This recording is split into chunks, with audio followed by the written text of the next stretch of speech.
Every time a historic figure in the West passes away, it seems like it's a chance for a lot of people to dance on that person's grave, not particularly because they hate that person, but because they don't like the West very much. That is the only reason I can cite for why there are so many people on blue-checked Twitter, so many big thinkers out there who are using Queen Elizabeth II's death as an opportunity to talk about the evils of the British Empire, to talk about the evils of England, to talk about the evils of Western civilization. The reality is that when a historic figure like Elizabeth II passes away, it reminds us all that there are some pretty stellar things about Western civilization. It reminds us that the link in the chain that we represent in history, are we going to pass on important eternal values to our children, or are we going to let those things fade away? Are we going to let those things be ripped apart by forces that don't like the things that make the West unique? The thing that made Elizabeth II a unique figure in world history is not only her tenure. I mean, she presided over the British Empire for 70 years in symbolic fashion, right? Because that was her job. She didn't actually have political power. She was a person who was expected to be a symbol of British unity, which meant really a symbol of Western civilization. The fact that she presided over the dissolution of the British Empire, the fact that she presided over all of these radical changes that happened in British society, but always held fast to certain principles, both religious and secular, that characterized British society, her death is going to leave a lasting imprint on Britain, because now we've moved into a new era in the West in which you are not expected to perform your duty, in which you are not expected to represent, say, Judeo-Christian values to your nation, in which the symbolism of having a person who unites the realm, that sort of thing is seen as passé. Instead, we are just an agglomeration of various folks who have been sort of thrust together by the vicissitudes of history. Queen Elizabeth II represented a rebuttal to that. That's what her life was about. Her life was about assuming the crown at the grand old age of 25 when her father passed away prematurely. She already had several children at the time, and she stepped up, and her life was really about duty. In 1947, when she was 21, she made a public radio statement dedicating herself to the realm. This is in her birthday address at the age of 21. I'd like you to imagine a 21-year-old today in any Western country making this sort of move. 21-year-olds in America today, to take an example, are some of the most immature human beings who have ever walked the planet. They're not even expected to be as mature as, in many cases, 15 or 16-year-olds, 21-year-olds. This is when you are supposed to be living out your truth. You're not supposed to be assuming duty. It's a reminder of a time in Western civilization when 21-year-olds were expected to actually be adults, to watch then Princess Elizabeth dedicating herself and her life to the English people. I can make my solemn act of dedication with the whole empire listening. I should like to make that dedication now. It is very simple. I declare before you all that my whole life, whether it be long or short, shall be devoted to your service and to the service of our great imperial family to which we all belong. But I shall not have strength to carry out this resolution alone, unless you join in it with me, as I now invite you to do. I know that your support will be unfailingly given. God help me to make good my vow, and God bless all of you who are willing to share in it. This is in the immediate aftermath of World War II, obviously. It also happened to be in the quasi-immediate aftermath of the complete abdication of the crown by the older brother of her father, right? Her father was the younger son of King George V. His older brother, the Queen's uncle, was actually supposed to be the king, but you recall your British history. In 1936, Edward abdicated to marry a divorcee who happened to be kind of a Nazi sympathizer named Wallis Simpson. His abdication after less than a year, according to the UK Sun, elevated Prince Albert to King George VI. 10-year-old Elizabeth was now heir to the throne. So she was only 21 years old when she made this statement. This was after, by the way, during World War II, she actually drove ambulances on behalf of the British military. There's a pretty funny story much later in her life. Apparently, a Saudi king visited Great Britain, and she arrived in, he got in a car to be driven around, and she was behind the wheel. And she was making a statement that women can drive, because in Saudi Arabia, women were not and still are not allowed to drive. And she then proceeded to take him on apparently an extremely exciting car tour where she was driving at high rates of speed just to freak out the Saudi monarch and demonstrate that women actually were capable of driving. She was coronated in 1953 in Westminster Abbey. It was obviously a historic moment because she would then proceed to guide the realm, at least in symbolic fashion, all the way from 1953 to 2022, which makes her the longest-serving British monarch in the history of the empire. So here was a little bit of the coronation. You see the film. For those who can't see, that there's that crown. That crown weighs just an enormous amount, being placed on her head. According to the UK Sun, the Queen spent her first 10 years in charge overhauling the stuffy, unapproachable image of the royals that Brits were used to, transforming them into a more modern and relatable family. She also had to deal with the fact that her sister, Margaret, was a rather difficult person. She televised her annual Christmas broadcast for the first time in 1957. That is an annual tradition that is now watched by millions of people. And she obviously became an incredibly popular monarch. She was very sympathetic. She got married in 1947, the same year that she made that address talking about how she was dedicating herself to the realm. And there's all sorts of wonderful film of her, the Silver Jubilee in 1977, in which she gave a bit of a speech to the British people.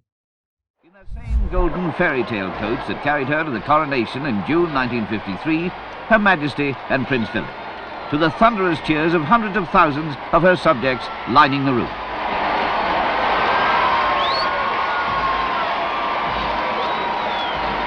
She goes on a walkabout among her people. The simple but heartfelt. If you fast forward all the way to 1991, Elizabeth was really the glue that held the royal family together, because obviously her kids were very, very difficult. Prince Charles, who is now King Charles III, he obviously had an extraordinarily fraught relationship with Princess Diana and with the new queen consort, Camilla. He had been in love with Camilla. Camilla was now married to a different man. He ended up marrying Princess Diana when he was 31, and Diana, I believe, was 19 years old.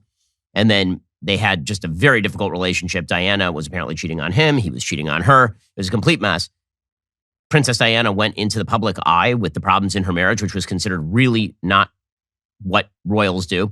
Again, if you're a person like Elizabeth II and you're defined by your duty to your country, the idea of spilling all of your dirty marital secrets, which actually have national implications in public to people like Martin Bashir, is something that you are not very much in favor of. Again, she was an emissary from a time when people were expected to keep their marital problems in-house rather than blasting those out on the front pages of the Daily Mail. In any case, in 1991, here was Queen Elizabeth II speaking before Congress. I know what a rare privilege it is to address a joint meeting of your two houses. Thank you for inviting me. The concept, so simply described by Abraham Lincoln as government by the people, of the people, for the people, is fundamental to our two nations. Your Congress and our Parliament are the twin pillars of our civilizations and the chief among the many treasures that we have inherited from our predecessors. Okay, so that right there, by the way, we should just keep that in mind, what she says right there, because that is the reason why so many people are deeply upset about, the reaction to to Queen Elizabeth II's death. There are a bunch of people on the left who hate Queen Elizabeth because of that. Because of the idea that there's an Anglo-American tradition of parliamentary rule and democracy, and these things are bad. And we're going to get to the left's reaction to her death, because it really is quite astonishing that this historic human being dies. And the first reaction of a lot of people is, well, the British Empire was bad, and colonialism was bad, and democracy and free trade apparently were bad. Like, these things, historically speaking, came as a package. That does not dim the evils of colonialism. It does not mean that imperialism is a good thing. But as we'll discuss in just a second, trying to pretend that the legacy of the British Empire or of Queen Elizabeth II is somehow an evil, just overall it's bad and evil, because I guess Western civilization is bad, that is a fool's errand. As we were talking about with regard to sort of the internal family struggles, in 1992, that was the big year, right? So the year after this address to Congress, that is when the marriage between Diana and Prince Charles started to break up. That is the same time that there's a biography on Diana that talked about how Diana had sort of been abandoned by the royal family. Now, the truth is that Diana was, again, not a super easy person. She came into the royal family under kind of dim circumstances, given the fact that Charles had originally dated her older sister. She had come in. She was considered the people's princess, but then she also, was not a particularly stable figure. In any case, when Princess Diana was killed in the car crash in 1997, that sort of historic moment, there was a lot of anger at the royal family because it seemed like they weren't in proper levels of mourning. She was already divorced from Prince Charles by this time, of course, and the Queen had to make a public statement about the death of Princess Diana. Here's a little bit of that. Since last Sunday's dreadful news, we have seen throughout Britain and around the world an overwhelming expression of sadness at Diana's death. So what I say to you now, as your Queen and as a grandmother, I say from my heart. First, I want to pay tribute to Diana myself. She was an exceptional and gifted human being. In good times and bad, she never lost her capacity to smile and laugh, nor to inspire others with her warmth and kindness. I admired and respected her for her energy and commitment to others. I hope Okay, that so again, this tomorrow was sort of Elizabeth II's role, is that whenever there was a problem, it was her job to sort of patch everything back together. She famously in 2011 visited Ireland. The Ireland Independent today has a good piece about this. Says she will long be remembered for wowing the entire Irish nation with a simple head bow at the Garden of Remembrance in May 2011 to the heroes who died fighting her country's army. That moment of symbolism was enhanced by some superbly well-chosen words later at Dublin Castle.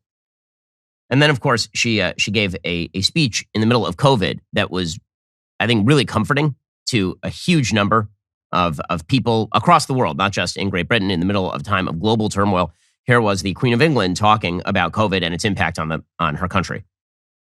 I'm speaking to you at what I know is an increasingly challenging time. A time of disruption in the life of our country. A disruption that has brought grief to some, financial difficulties to many, and enormous changes to the daily lives of us all. I hope in the years to come, everyone will be able to take pride in how they responded to this challenge. And those who come after us will say the Britons of this generation were as strong as any, that the attributes of self-discipline, of quiet, good-humoured resolve, and of fellow feeling still characterize this country. The pride in who we are is not a part of our past. It defines our present and our future. We should take comfort. Okay, so I mean, it was those sorts of values that she represented, right? The sort of quiet, solid belief in eternal values over the course of time. The sort of British stiff upper lip, the idea that you can take on challenge, right? All those things are what she symbolized. Now, the backlash to her death materialized immediately. I mean, not people who were anti-her dying, people who were very pro-her dying, as it turns out, which is just insane. I'm sorry, that is an extraordinary response to the death of a woman who literally had a symbolic role, and that symbolic role involved things like telling people to buck up under pressure, to understand their heritage, to believe in the values of democracy. So it came in a couple forms. One was okay, well, she's a queen, who cares? Whatever. We're American. We fought the crown just so we wouldn't have to care about stuff like this. Okay, I get it. The reality is that the monarchy of Britain right now is not anything remotely resembling the monarchy of Britain in the time of King George III. She had no political power. And this is something people ought to remind themselves, is that when they're yelling at Queen Elizabeth II, they're yelling at a person whose role is entirely symbolic. She had no political power in Britain. The United States fought King George III and Parliament in order to be free of the political power of King George III. But the truth is that apparently people have a need for royalty. In the United States, we've supplanted the idea of a symbolic leader who's like Queen Elizabeth II. We've supplanted that with a celebrity culture that is filled with babbling idiots who repeat whatever lines are put in front of them and apparently take their cultural cues and political cues from other television writers. And those are our royalty. Over here, our royalty is like Kim Kardashian and Jennifer Lawrence. I know what you're thinking. It's time to binge some more Ben Shapiro videos. Well, you are right. You should. But first, like and subscribe. Perfect. I'll see you in the next video.